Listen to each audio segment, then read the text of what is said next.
Hey everyone, welcome to day 7, also known as round 4, day 2. Spoilers for that day if you haven't seen it yet.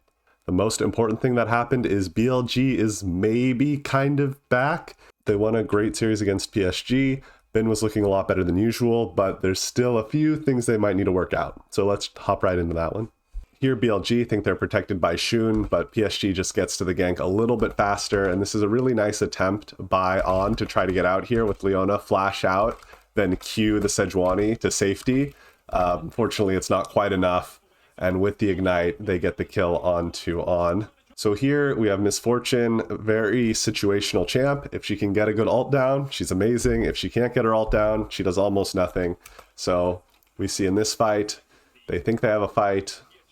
But here, for MF to use ult here with Ezreal right in her face is way too risky. And so they just lose the fight, because if your MF isn't using ult, you're losing the fight.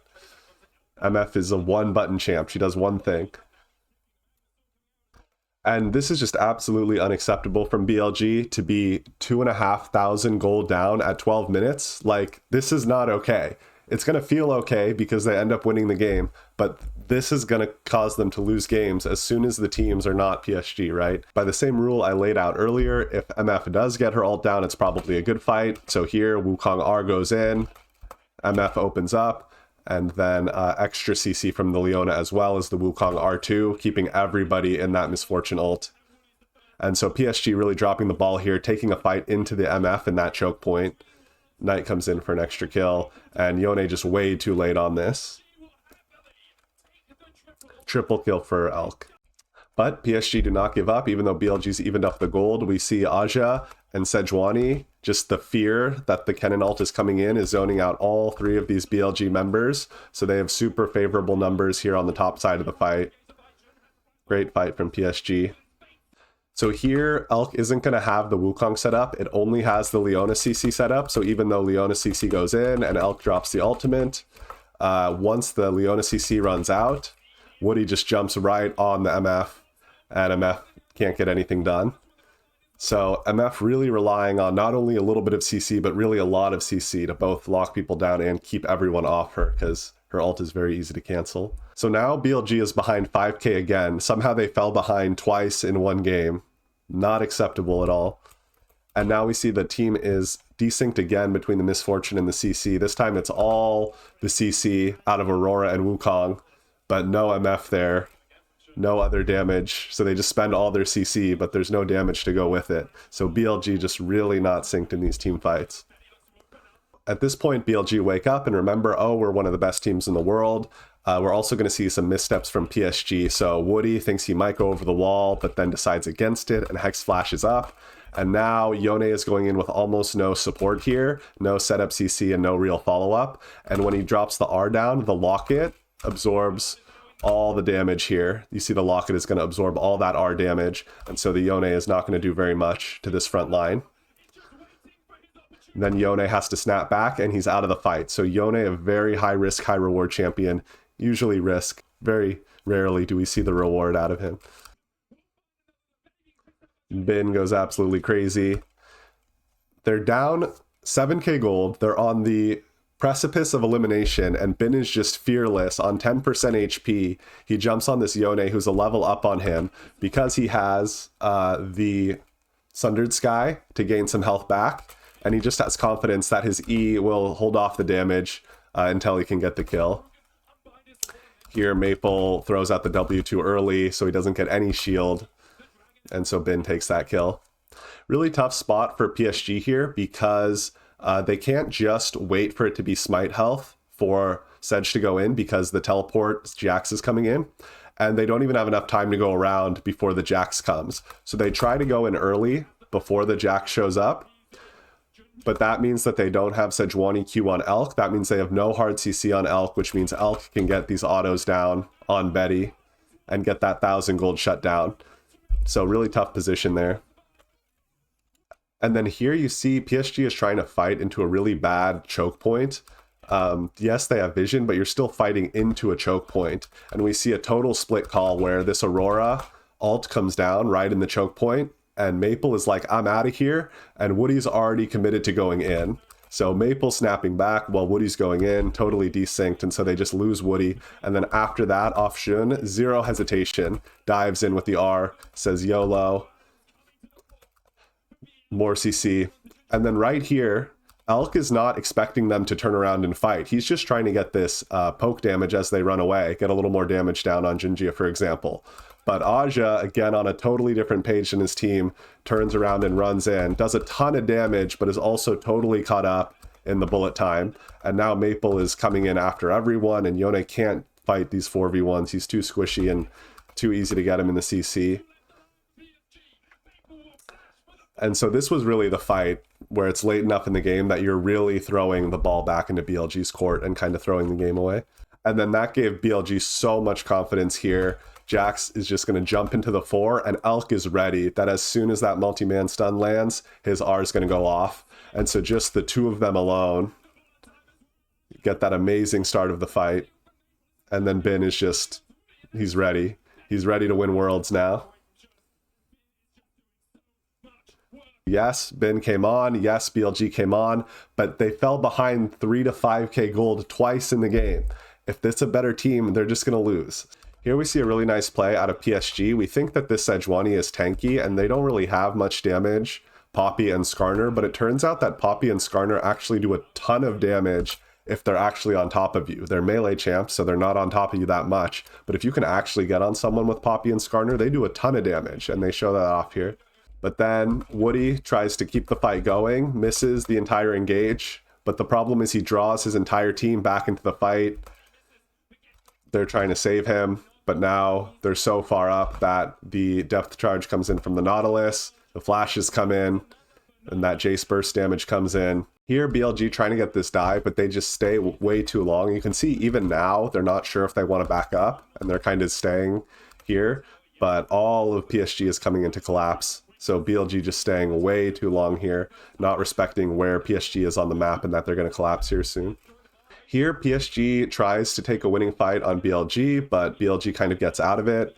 And then they're really scared of this Jax, but it's just a Jax. Like, they still have a numbers advantage. So Aja probably doesn't need to use the ultimate here. If anything, they could have, like, all jumped on the Jax. But he kind of says, you know, saves him, says this fight isn't going to happen. In this fight, about a minute later, Poppy has no ult because of that thing. So if he hadn't used that, he would have had ult in this fight, and it would have gone a lot better for PSG. It ends up being a 1-for-1. Could have been more than that maybe if we had the Poppy ult. And now we see the power of Xayah, Betty Xayah, while they're fighting into this choke. Feathers down, and then all this AoE damage when it comes back. Then Betty puts the R down, and then channels his inner LCK god, and flash E's for the massive damage here. But the team is just not really prepared for that much dankness. So unfortunately, they're a little slow following up on that. But great play from Betty there. Maybe just needed to tell his team, like, I'm going God mode right now. Here's one of the last fights of the game. Aja gets this nice hit out onto Bin, but once you hit someone out with Poppy, you need to go immediately, and you want to go on the carries if you can. The problem here is BLG are really able to just pull the carries back, and they just waste all the time, all 5 PSG going on this Nautilus Sejuani, so it just gives the Jax so much time to teleport back in. And then once Bin comes in, God mode, he's ready to go to quarterfinals. And finally, when they're 10k gold up, BLG still being sloppy.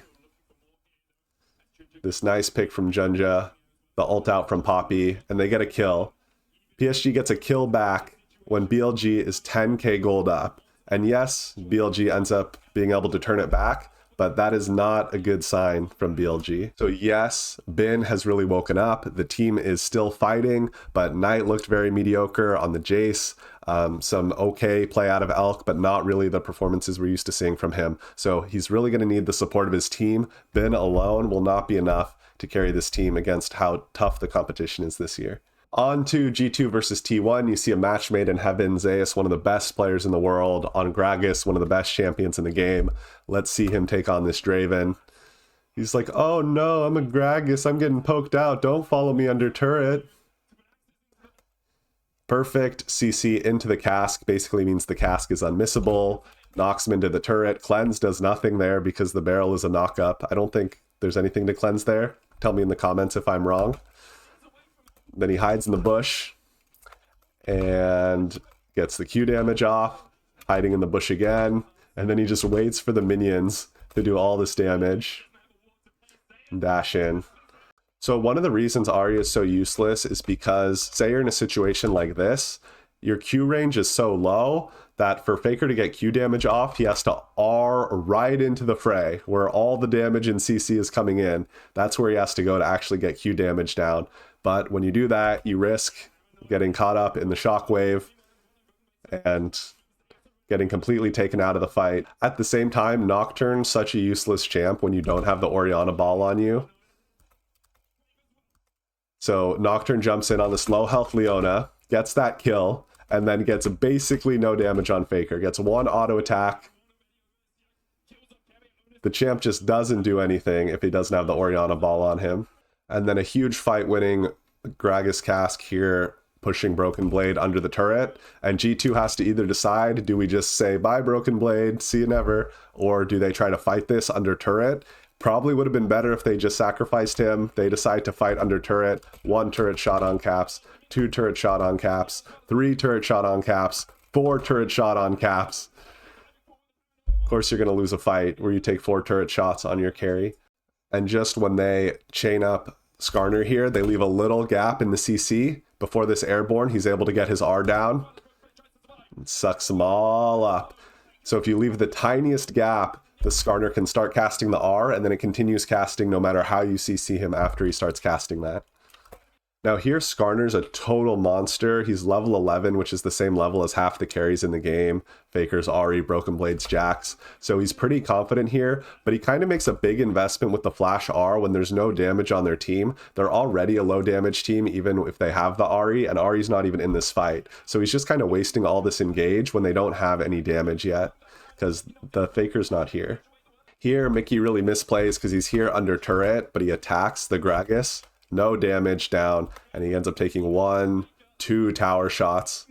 And then Faker jumps in here, misses the charm on Hansama, but Hansama thinks he's going to get hit and wastes the cleanse for nothing.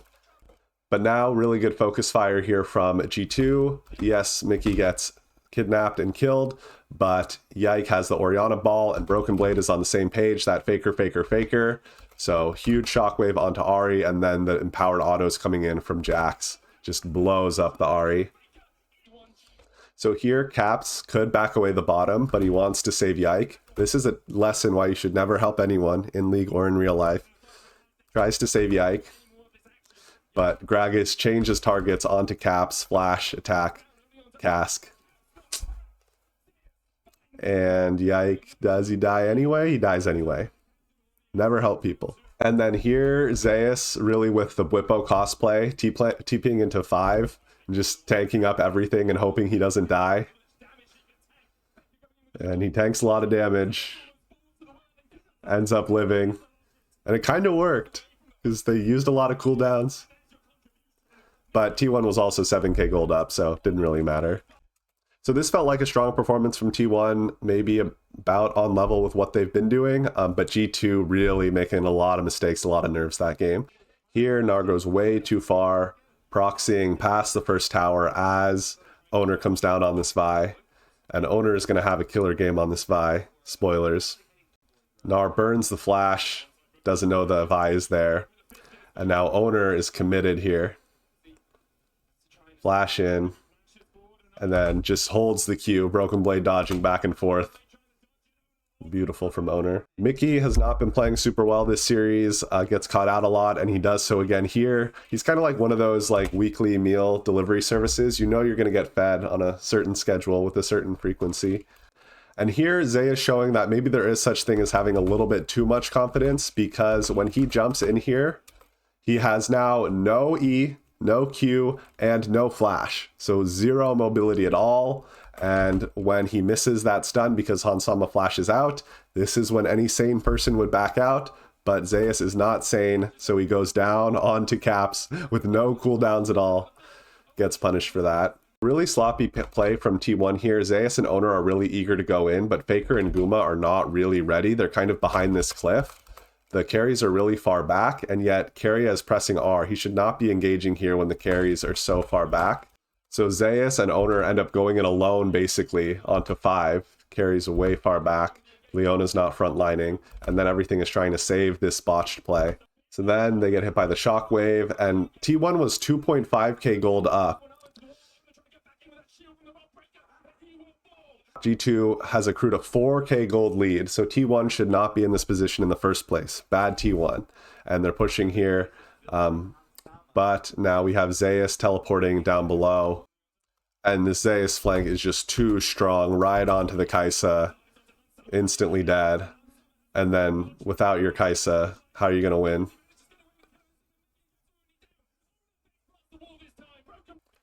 And then really nice play by Faker here, just really stalling out the death timer. The dragon is going to be up in like 40 seconds, so if he can delay the death timer on the Nautilus, Nautilus won't be up for the dragon. And we see that, in fact, during the dragon fight, Nautilus is not there because Faker delayed the death timer. So it actually works. But here, Jax gets spotted with the Farsight, and they get that Jax pick.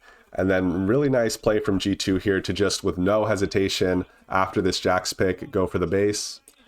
They get the mid tower, then they get the 2 other inhibitors, so really making the most off that pick. And they would have gotten a Baron too if it weren't for Owner being the mad lad that he is. You can see that one Q from Faker. Q one way, Q the back way, get the electrocute, get the storm surge. It's like so much damage. This is the type of scenario you only see with G2, where they have 3 inhibs down, but they're also 3k gold down, and they're a mountain soul down. And then final fight, Owner's been playing so well all series, has to finish it off with the coolest thing I've ever seen. He charges up the Q, Faker blasts him over the wall, and Q's right onto Caps' face into the instant Caps delete. The blast cone meta is real. And then look at this target prio. As soon as they've popped Orianna, immediately onto Hansama. AP carry, AD carry, dead. T1 immaculate target prio.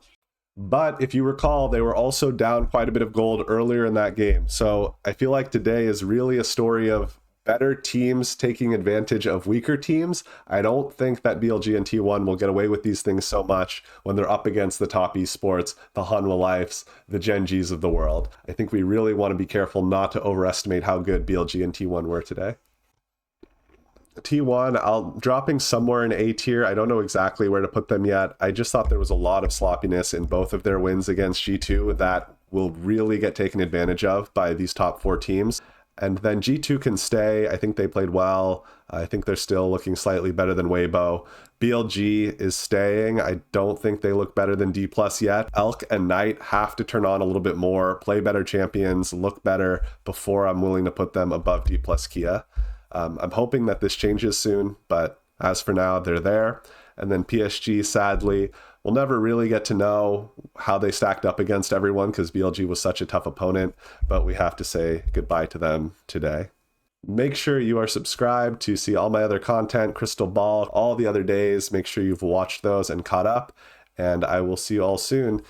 Thanks so much for watching.